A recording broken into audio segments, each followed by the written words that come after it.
রবিবার আমাদের সকলেরই মন একটু মাটন বা চিকেন করে, কিন্তু এখন বর্ষারও শেষ, ইলিশ মাছ আর পাওয়া যাবে না বললেই চলে। তাই বর্ষার শেষ এবং দিনটা যদি রবিবার হয় তাহলে ইলিশ মাছটা একটু করে নেওয়াই যায়।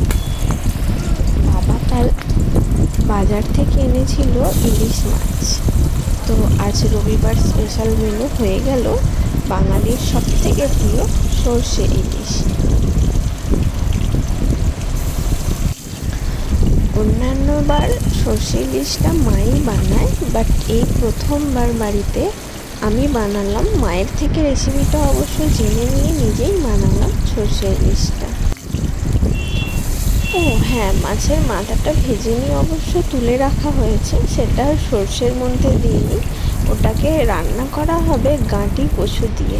মা গাঁটি কচু দিয়ে ইলিশ মাছের মাথা খেতে ভীষণ ভালোবাসে, আর তেলটা ভেজে আলাদা করে তুলে রাখা হয়েছে। বাঙালি বলে কথা, ইলিশ মাছের তেল দিয়ে ভাত না খেতে পারলে হয়? যাই হোক, এটা ইউটিউবে আমার প্রথম ভিডিও আপলোড করলাম, তাই ভাবলাম যে আমাদের সকলের প্রিয় সেরা রেসিপি সর্ষে ইলিশ দিয়েই প্রথম ভিডিওটা শেয়ার করা যায়। পরে আরও অনেক রকমের ভিডিও শেয়ার করতে চলেছি। যদি আপনাদের ভালো লেগে থাকে please subscribe, like and share. Thank you.